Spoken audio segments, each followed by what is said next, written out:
Welcome to the intersection of technology, cybersecurity, and society. Welcome to ITSPmagazine. You're listening to a new Redefining Security podcast. Have you ever thought that we are selling cybersecurity insincerely, buying it indiscriminately, and deploying it ineffectively? Perhaps we are. So let's look at how we can organize a successful InfoSec program that integrates people, process, technology, and culture to drive growth and protect business value. Knowledge is power, now more than ever. Imperva is the cybersecurity leader whose mission is to protect data and all paths to it with a suite of integrated application and data security solutions. Learn more at imperva.com. Pentera, the leader in automation security validation, allows organizations to continuously test the integrity of all cybersecurity layers by emulating real-world attacks at scale to pinpoint the exploitable vulnerabilities and prioritize remediation towards business impact. Learn more at pentera.io.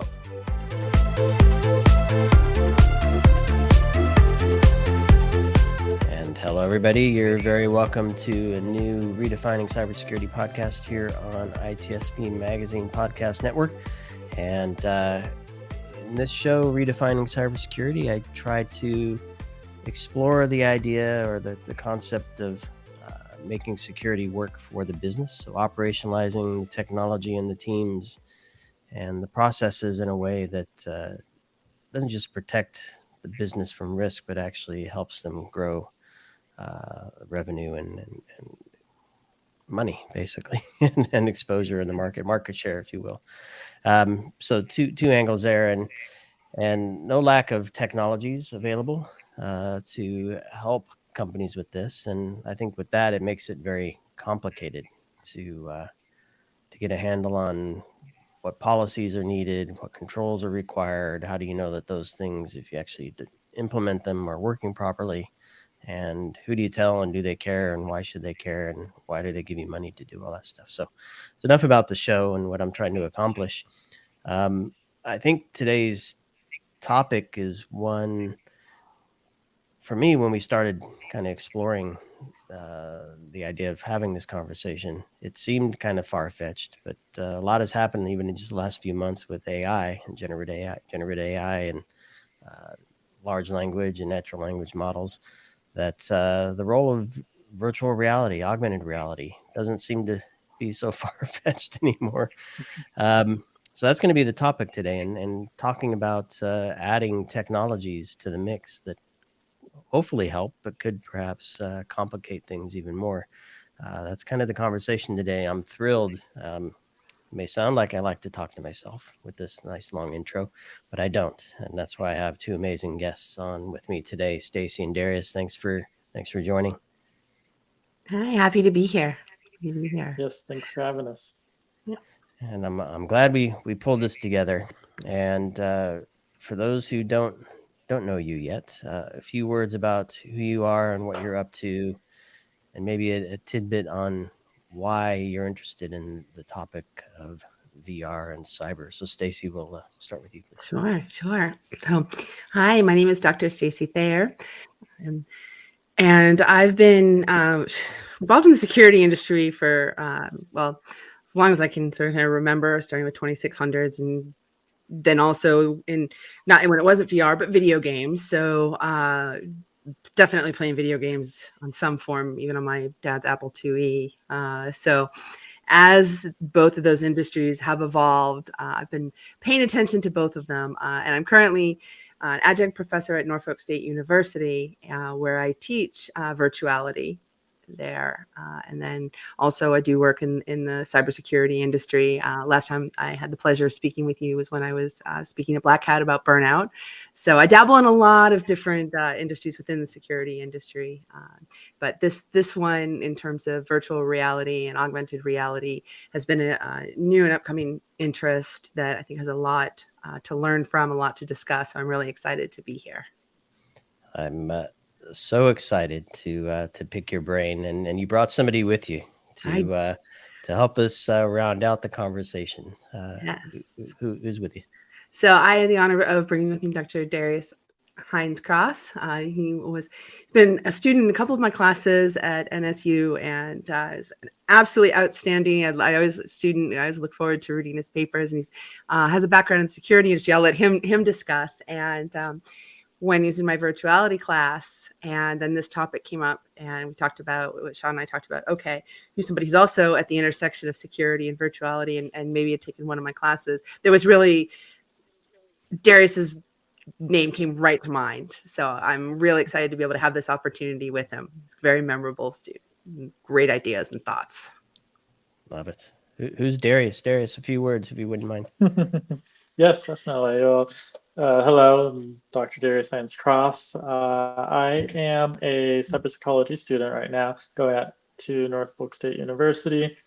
I am a cybersecurity professional. So right now I'm a security assigned expert in charge of providing strategy and technical guidance to many of my clients, both in the finance space, DoD, Intel, et cetera. I am working towards a cybersecurity degree because this program it's so interesting, this topic. So discussing how humans interact with virtual environments, how virtual reality intersects with cybersecurity issues and operations, offensive and defensive operations. So I'm very excited to be here, and I look forward to the topics that we're going to discuss.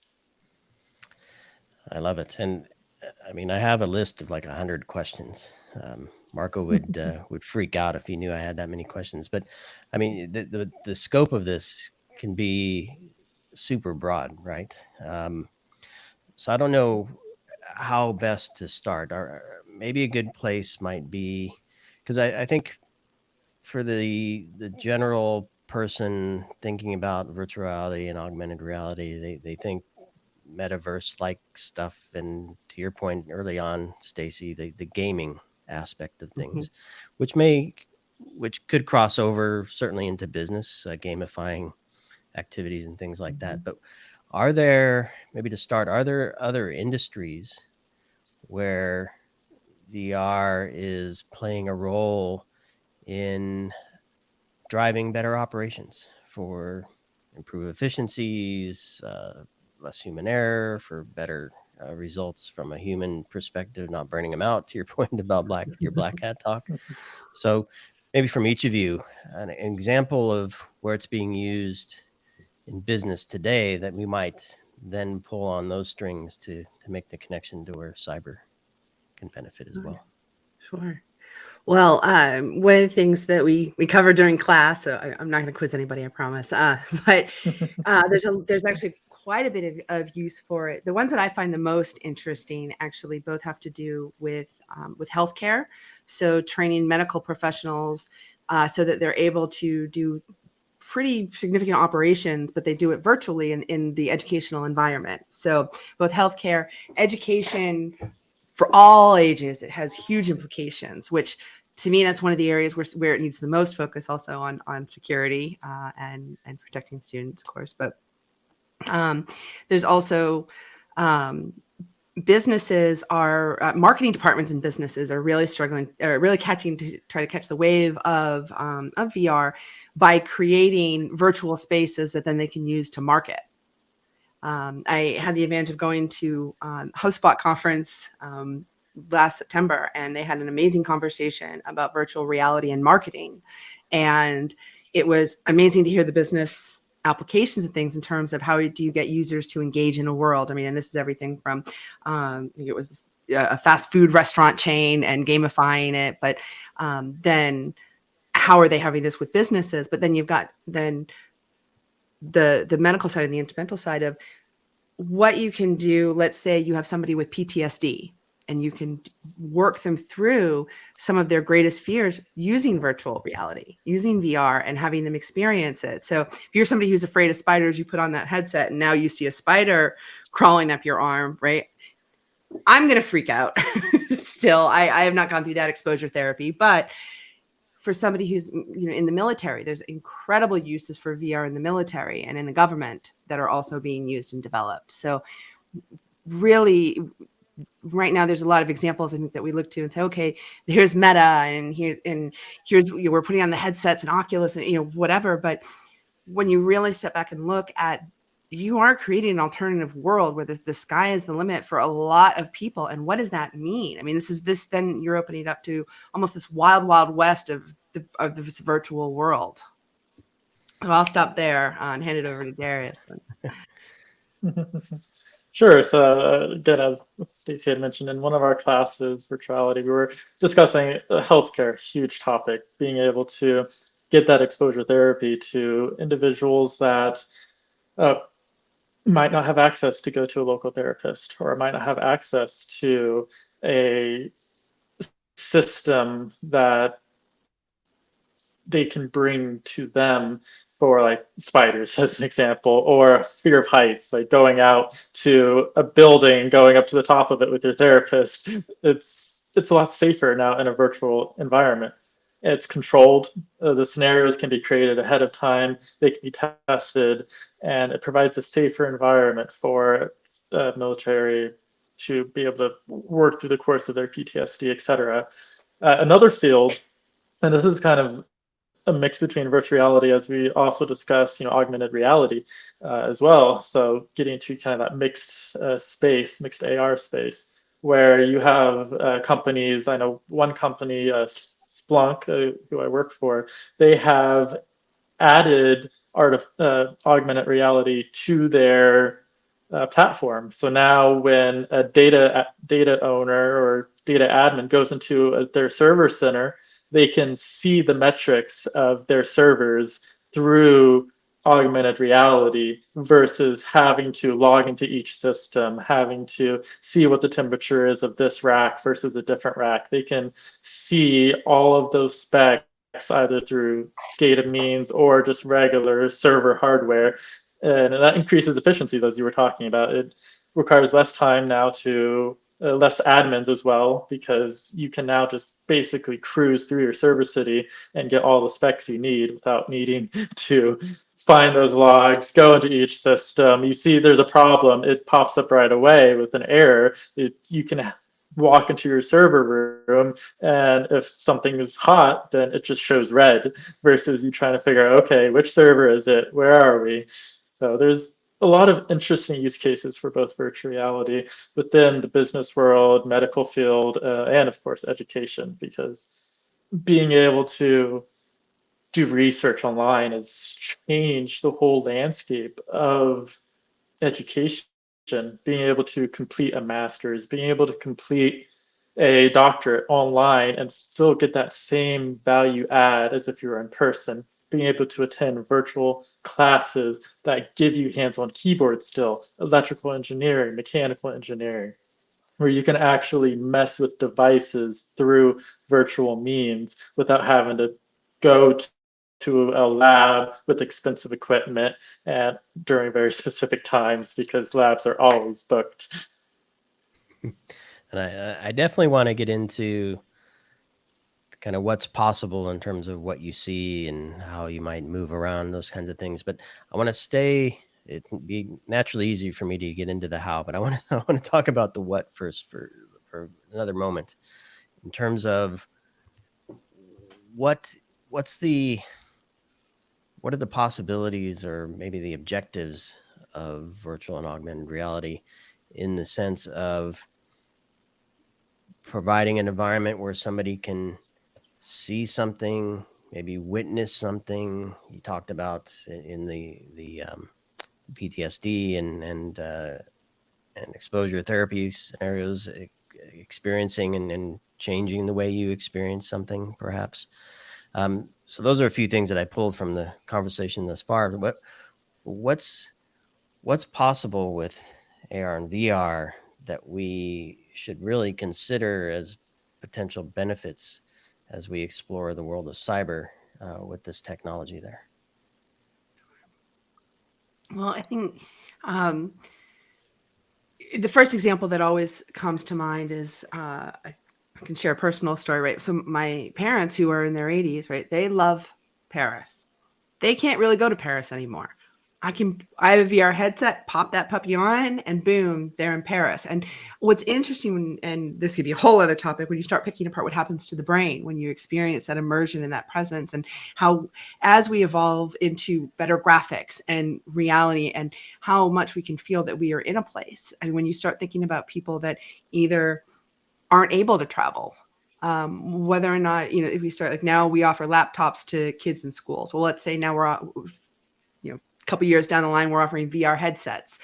What if you're actually able to then imagine, like, here's something that was in the past, here's something that could be in the future. I mean, it opens up worlds. And I think that begins to be a benefit where we begin to experience. Now, it's crafted reality. So this is something that we have to be careful of, because we can say, oh, wouldn't it be interesting to experience what it's like to live in Nepal?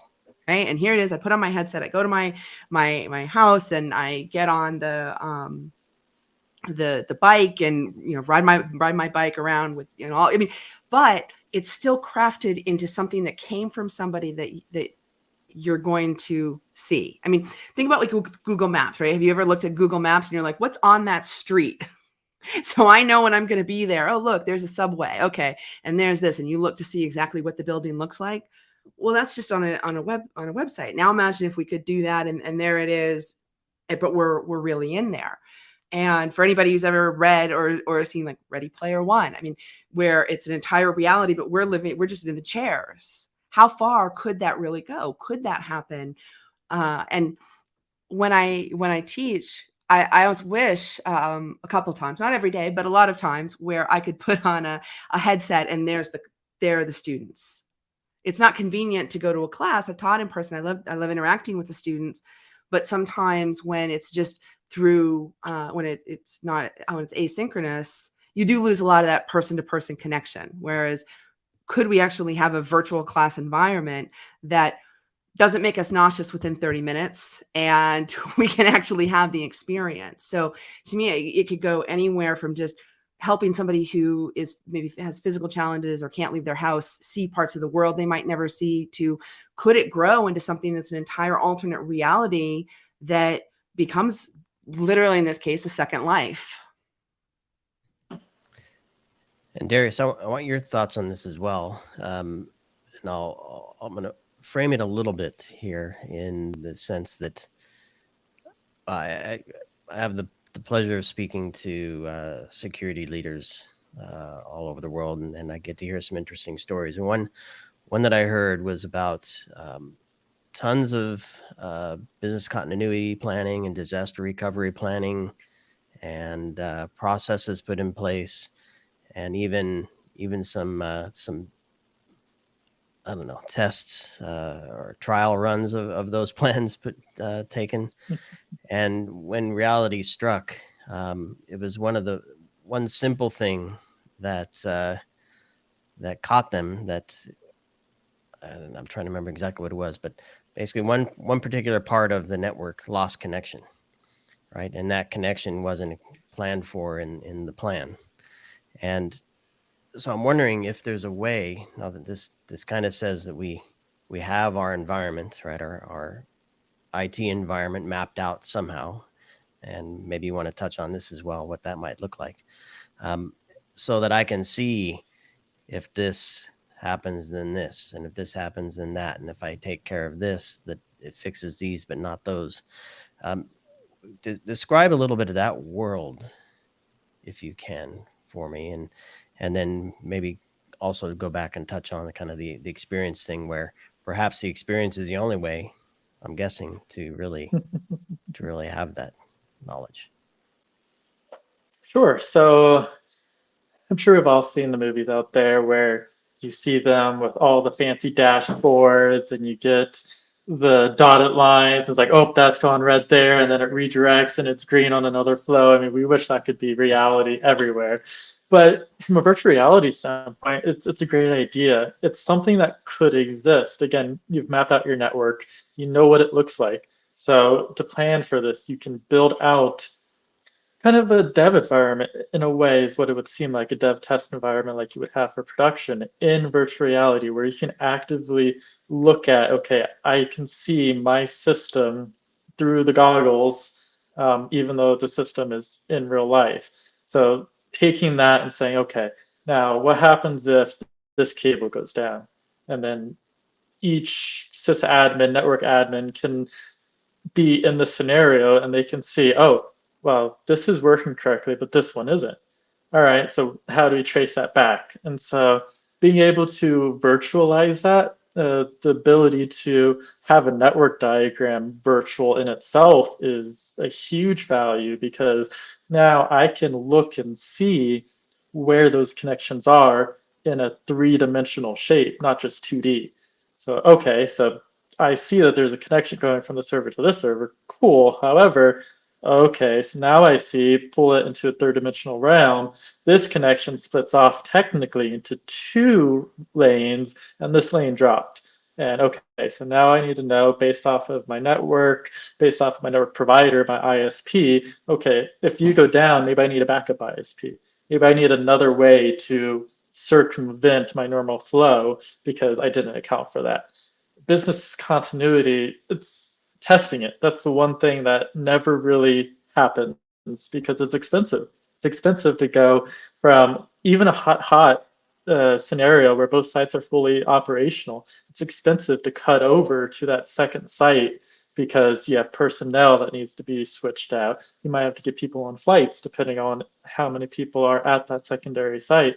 You have to basically switch all of your network connections through your ISP provider. So it's a lot of work that has to be done in the quote the physical realm, because we're trying not to use the word real world, because in reality, virtual reality and physical reality, it's all real world. It all can have an effect on your mind, on your body, on your life.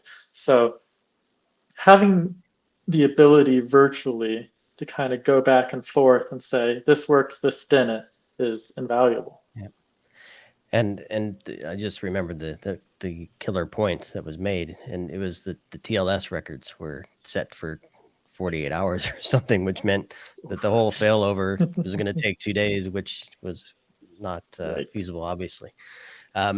Which brings me to kind of the point of time where perhaps you can recognize that is the reality, but then fast forward and virtually experience what the outcome of that might be. 2 days may be okay for certain types of systems, but if you can't fast forward to see that 2 days actually was required and that was the impact, could be a positive thing. So, Stacy, I don't know if any of your students, maybe Darius as well, any specific research in the area of VR and cyber, any projects? Obviously, Darius, you mentioned Splunk examples in the commercial space. Are there any others that we can point to say companies and researchers are making an investment here to see what's possible? You're muted. Sorry. I think after 3-4 years of this, I'd be good at it now. The world was on pause for a moment. I'm also a member of the VR AR Association, and a whole Slack channel and groups of different verticals and industries and how they're using AR and VR and what kind of research that they're doing. Thus far, none of the students that I've worked with have selected VR as a research or capstone project. In part, it's hard to get access to. So, one of the assignments I give to the students is to reflect on a time when they experienced immersion and presence. And for some, they've used VR, and for some, they haven't. And it's as much as, a game that they played, or Pokemon Go, or whatnot. In terms of research at the university, we're still up and coming with that ability to be able to do that. They have a small VR setting in the research lab, but to be able to do that magnitude of data, I think Darius might be able to turn to this, is a lot for a capstone class in a 2-year program. But I'm hoping as they grow and hopefully have a doctoral program in cyber psychology, that's something we'll see more research on, because it is a costly topic to research, and you have to you can't just put out a survey on it. You have to do a lot more qualitative data. In terms of the industries and verticals that are using it,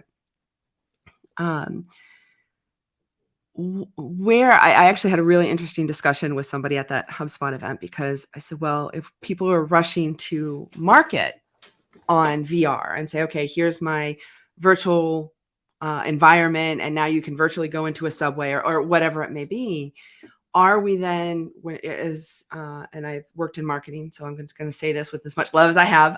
Sometimes we rush to get the marketing hat on, and we don't stop and think, should we be doing that? Is this secure? What impact is this having? Is it safe? What is this virtual environment creating? So I do know that there's a lot of discussion within the different societies about what are best practices. And so that's just one example of an association that is, they have meetings, they talk about, some of the verticals have energy and energy use. So, okay, could you virtually walk into, look at the grids? Could you use that as a VR environment? Could you use that in military uses? What's there? And in hospitality, we look at also storytelling. And that's where I think some of the research is coming from, is that because it's not something that we're able to quantitatively do, which I can say from my own academic research too, you're really just looking to survive at that level sometimes. You're like, what quantitative questionnaire can I give? And let's code this sucker and get it out the door. I'm really hoping that we'll start to see more longitudinal data as the technology gets better. So much of this really does rely on the technology. It is just becoming where people can start to put on a VR headset and not get sick. I look at my kids who, and yes, I'm that mom who lets their kids use VR. My daughter loves it. She can spend an hour on that. I'm like on there for about 40 minutes, and then I start to get nauseous. I did it with a group of people where they did a virtual office environment. Actually, they were trying to, during COVID, create virtual office environments so you could all get together in a meeting room. But the technology wasn't there. It was a great HR solution.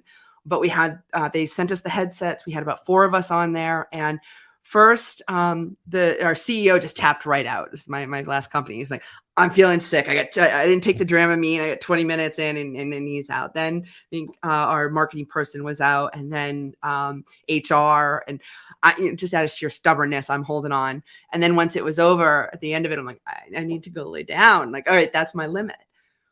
So that hinders the research. But the more we get, and the more, especially now with everything that's come up in the past couple months with ChatGPT, with what's happening, where we're starting to go towards AI and this concept of removing the humanity of certain things. And I want to use that carefully, because that's a loaded statement. So I think that's where we're going to see the most research. Once the technology starts to get there, where we can really dig in and see what happens. And then as these digital natives continue to grow up and do research. And Darius, I'm going to turn to you, because you gave an example of looking at a server room, server farm, server world. I don't know how extensive that world is, that view is that you provide with the Splunk capabilities. But I mean, it seems cool. It's probably valuable information, data that exists. And so I want to hang on that point and kind of go back to what Stacy was just describing in terms of technology being ready for humans to interact with. I want to turn it slightly to the technology interacting with the business environment that exists, and perhaps some of the challenges we might face there. And the example that I'll use to kind of kick it off is, I mean, we talk about inventory and understanding the business role of every asset in the company, so we can then do a risk assessment and manage that risk to the best ROI possible, right? what controls to return the best results to reduce exposure and manage that risk. Not many companies can do that today, right? But a lot of that same data, in my opinion, is required for this VR type world where what is it? Where is it? What does it do? What's the metadata? What's the interaction with the rest of the environment, so that we can then experience that in the VR world.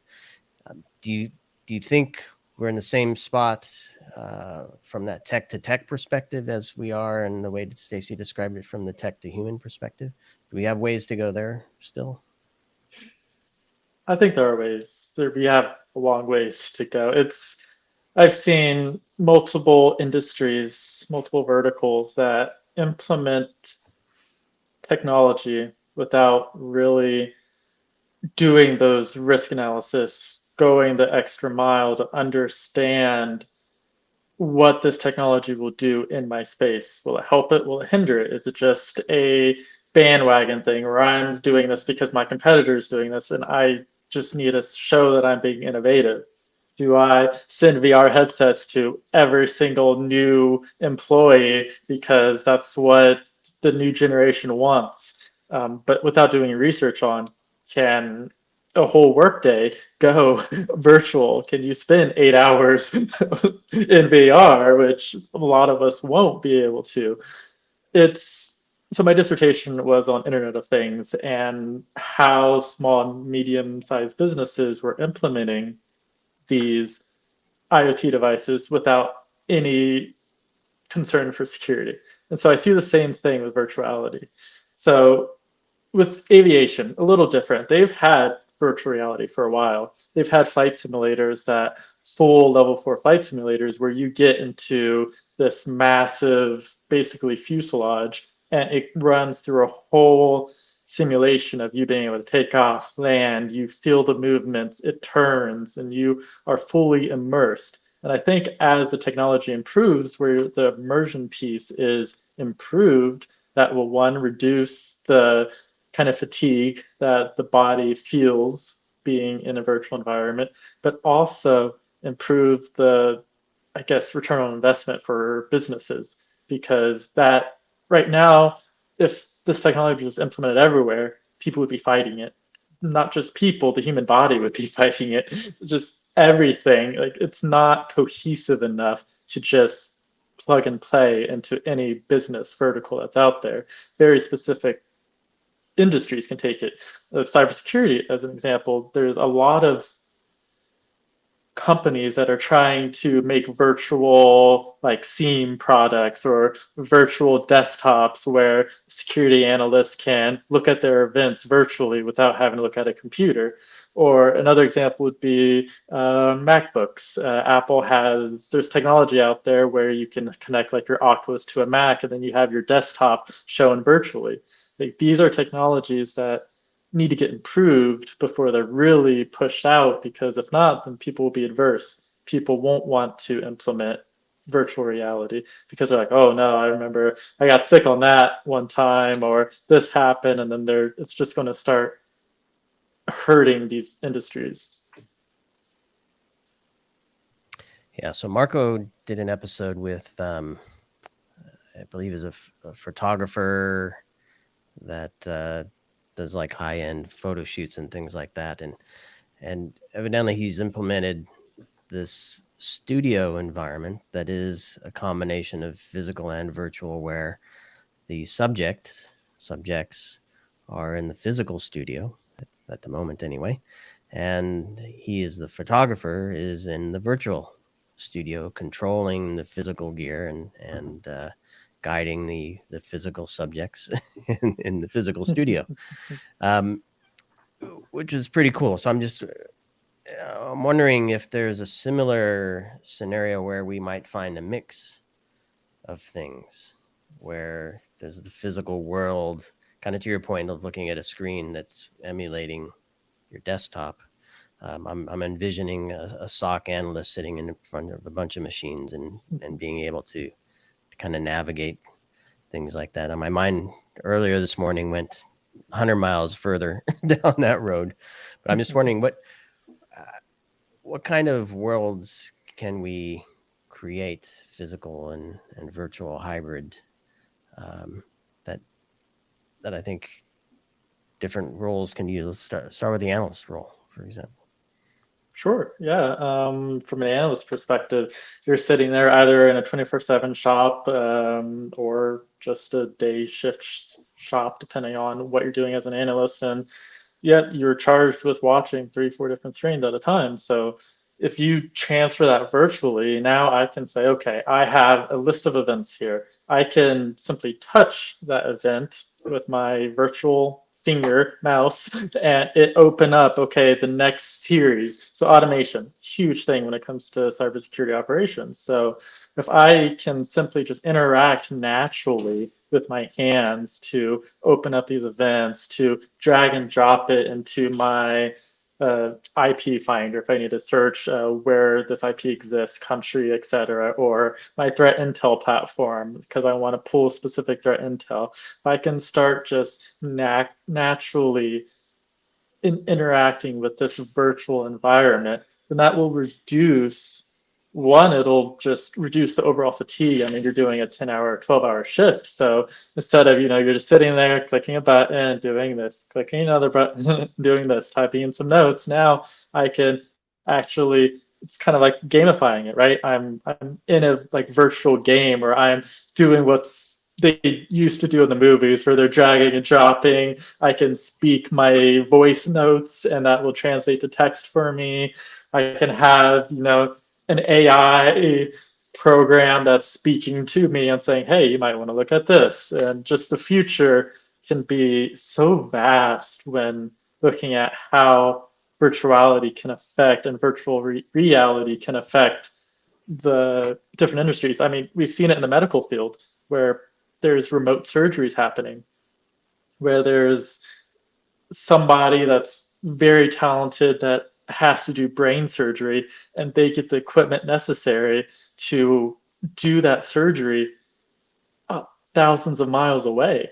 And so changing the landscape and removing the physical realm will definitely improve just the overall mechanics of these jobs. I mean, firefighting, another example.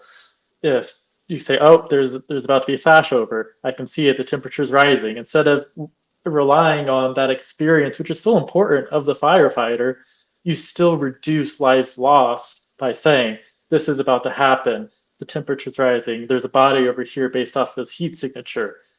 Let's improve versus replace people, improve the technology around people so that they can do a better job and they're safer overall.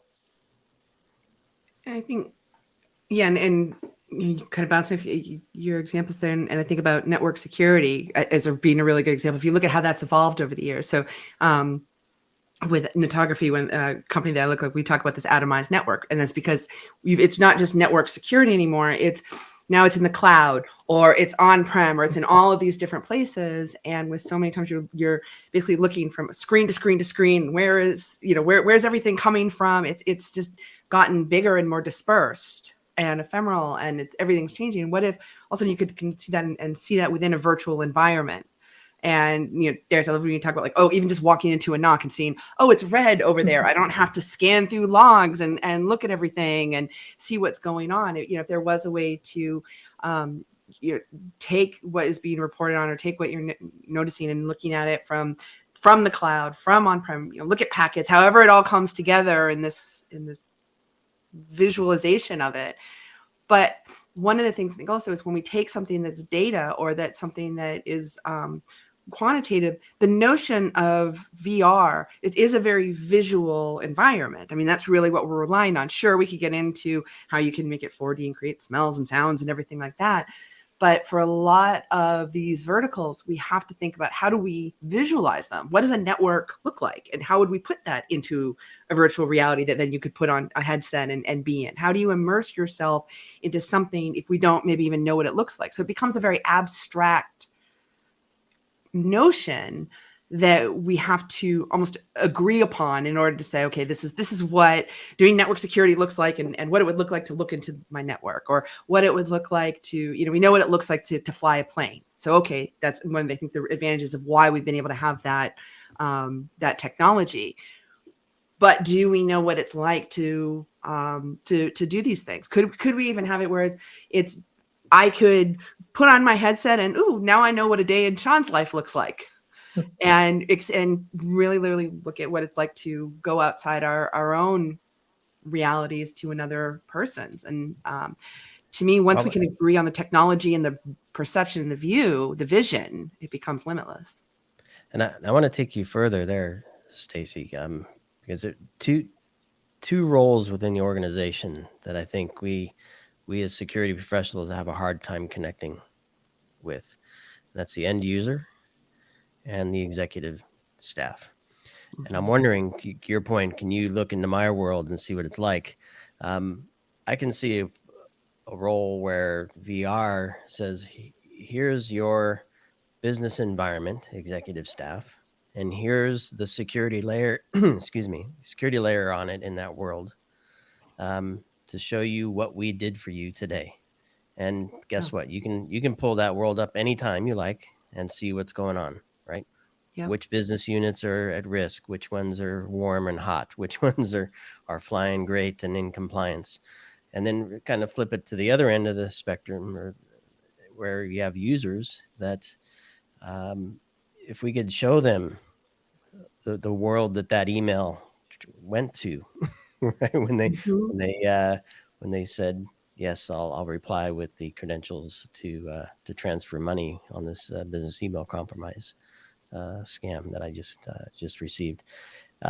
If we can visualize that for them as well. So are there other, I don't know if those are good or not, but are there other examples where we can kind of make those connections where it might be a little more difficult to make those connections without VR?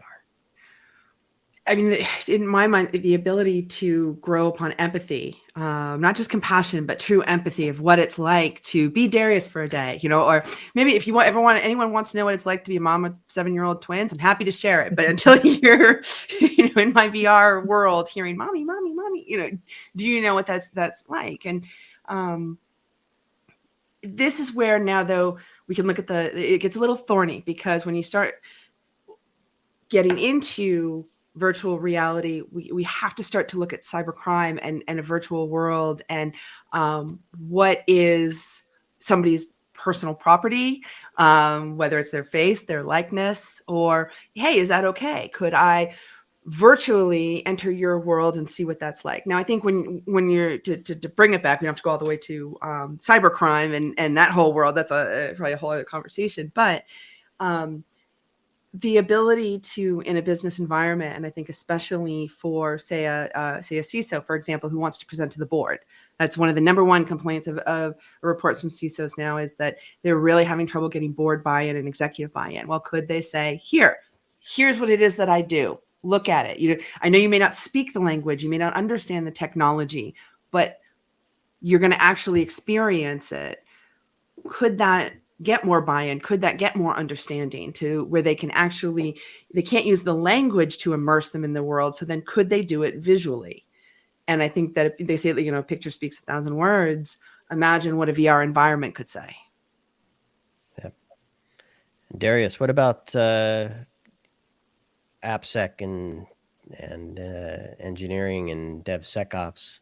Seems like another world where we can kind of paint a picture of what this app environment looks like and works like, right? Yeah, definitely. That's AppSec, DevOps. Both of those environments are critical and difficult to look at from a visual perspective if you don't know what you're looking at. So, for example, DevOps, DevSecOps even, let's bring security into this. So developers, they might not know what security does. Security doesn't know what developers do. And so you have a situation where developers bring in this application and say, hey, we're done, we have it. And then the security person's like, but there's a clear text password right there. Like, I don't understand. And so being able to kind of cross support both of them by saying, okay, here's a visual representation of how I think this app should look and interact. And then security can say, okay, well, here's my visual representation on how it should be secured. This is my visual representation on an attacker gaining access through this port for this purpose because you don't have authentication on that. And then the app developer, oh, well, I could just turn that off, or oh, I could just use certificate here. Like, well, great, do that. So showing them, having those visuals, and that's probably part of the problem, is taking that text, taking those thoughts, and making it visual, because that really is going to make or break this technology. Yeah. I'm certain none of them will come from my my lame ideas, but the number of business opportunities we talked about today is countless, and I'm sure 10 times that as well. So congratulations to all the folks listening that have a confirmation of a business idea or creation of a new one, where you're making millions on VR and cyber. But in all seriousness, I mean, there's a lot of opportunity here. I think sounds like we have ways to go in technology, both making it usable for people for extended periods of time, and we still have a lot of traditional challenges in cyber, just from collecting the data and having access to it, and from all over the place, and actually making sense of it before we can actually get there from the tech perspective as well. But I think once those things start to unlock, tremendous amounts of potential here. So that being said, it's probably hard for listeners to kind of take any points here and say, oh, I'm ready to go do this with VR in my ops, DevOps, SecOps environment. So instead of that, maybe some advice from the two of you for where folks might look to better understand VR and at a broad scale, and how to maybe learn a little bit more about it in a way that they could then eventually be prepared when things do fly. Any resources or anything? Well, I think maybe if you're really interested in seeing what's on the cusp of this, there's a lot of groups and discussions, and so this part of this AR VR association, and then there's a lot of conferences and there's a lot of events that take place. There's the ones that I'm looking at, even a storytelling forum, healthcare forum, retail forum, and who knows, maybe we can create a cybersecurity forum for VR. And I think the fun exercise for anybody who's listening to this, if you had to stop and think about what is your job, if you had to draw a picture of your job, not you doing your job, no stick figures yet, but if you had to visualize your job, what would you make it look like? If you had to create a VR environment to share it, what would that look like? And to start playing around with that idea so that when the technologies catch up or are released or wherever they're at right now, that you have an idea or a thought on that. Are there prototyping tools for that? I mean, if I talk about security analytics and risk management, I can point people to Tableau, for example, to play around with. I think right now, if I had to guess, when it is released, kind of like how all of a sudden ChatGPT just swooped in and boom, it was everywhere. Like as soon as we get a technology that, hey, okay, the virtual floodgates have opened, except I mean that literally now, how odd. Okay, that you will know. And then all of a sudden, much like we were talking, like going to RSA this year, AI was the hot topic. VR could be the hot topic. And I think anybody that is working on that technology is keeping it pretty close to the chest right now, because it is the notion of VR and AR, specifically VR in this environment, could really change the way that we do business and the way that we think about not only our jobs, not only the businesses, but each other.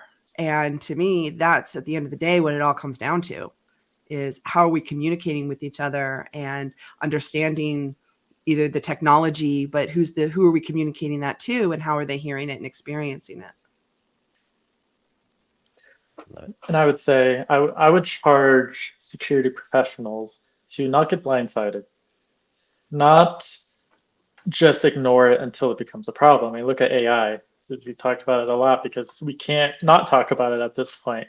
It's in our faces, and if you weren't prepared for it, you have to be prepared for it. Same with virtual reality. How are you going to secure that data?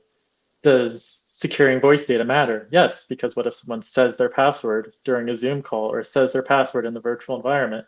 What if you create a business environment where people are talking to each other about trade secrets virtually? Okay, that needs to be secured. What about just the regular user? All those different services that are being offered for playing, just even playing golf or playing a game, like, okay, what information are you going to provide to this seemingly stranger that you're interacting with virtually? Yes, it might seem like you're best buds now because you're in a virtual environment and you all are just having fun and you feel like you have a real connection. But what if that's not the case? What if this is just somebody that is only trying to get your information? Oh, credit card information. Oh, where were you born again? Oh yeah, what's your mom's name? Things like that. Like just having that virtual interaction, it's changing the landscape of what we should be concerned with. If you were just in a bar and somebody asked you what your mother's maiden name was, you'd be like, well, why should I tell you? But after hanging out with somebody virtually for even an hour, you could become best buds with them. Yeah, and it's easy to look at some of this stuff in a silo. I mean, we do that all the time in security and networking, right? So AR and VR separate from AI, separate from the rest of the tech world. I mean, it's all coming together, right? Let's be honest. And I'm gonna put a plug out. I know our good friend, host of the National Blast podcast, Keenan Skelly, was hoping to join us. She couldn't make this chat, but she's involved with the XR Village at DEF CON, which is a cyber-focused AR, VR work group, I guess, if you will, if you want to call a village a work group. It's a bunch of volunteers come together around a topic.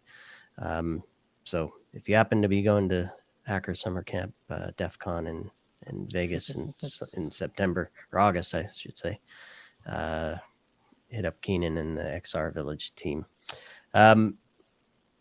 Well, if you think of other resources, you'll have an opportunity to share those with me, and I'll put those in the show notes. And I think this is a topic that I would encourage folks listening or watching to comment on. Reply to the post on social media with ideas or questions, and I'll keep an eye out. We can keep the conversation going there, because this is one where it's not just about how best to connect a firewall to the cloud and do so operationally wise, right? This is a topic that has a lot of discussion options here. So, Stacy and Darius, thank you so much for having this conversation with me. Tip of the iceberg, I think. Many more down the line if you're up for it. And for everybody listening, thanks for joining us here. Again, participate in the conversation. Share, subscribe, all that good stuff, and we'll see you on the next Redefining Cybersecurity here on ITSP Magazine.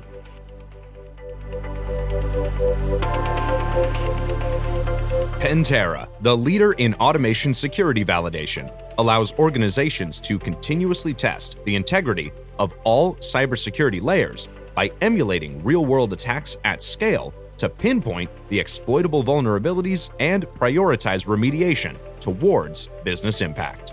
Learn more at Pantera.io.